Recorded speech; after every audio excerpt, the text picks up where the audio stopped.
The Trump presidency is a challenging one for economists for a number of reasons.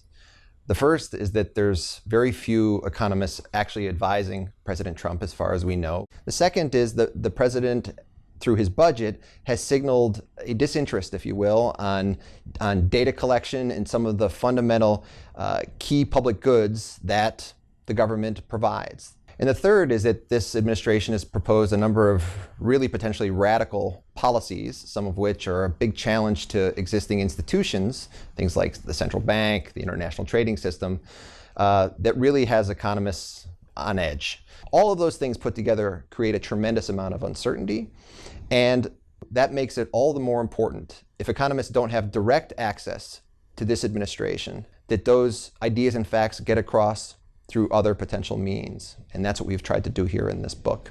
This administration came into office having campaigned against international trade, which really goes back on decades of the policy position taken by the United States, which has been both the architect and the main supporter of a global, rules-based, multilateral trading system. And if the United States stops playing that very active and important role, it could end up being that the system itself crumbles. There have been, through the president's budget proposals, potential cuts to the U.S.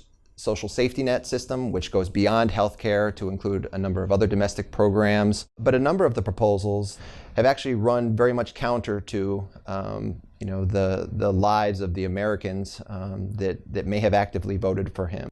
Another major focus is tax reform in the United States. Tax reform is a bipartisan issue. Everybody agrees that the U.S. tax system is broken and could stand to be fixed. So the House of Representatives has proposed a very radical plan to move the United States away from a corporate income tax and toward a cash flow tax. The economic effects of that, while we think we understand how they would work in economic theoretical models, have really been untested in the real world.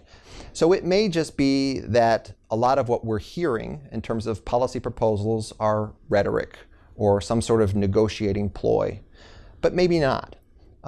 What does seem to be the case is that this president is less interested in the insights of economists and economic research and evidence-based policymaking.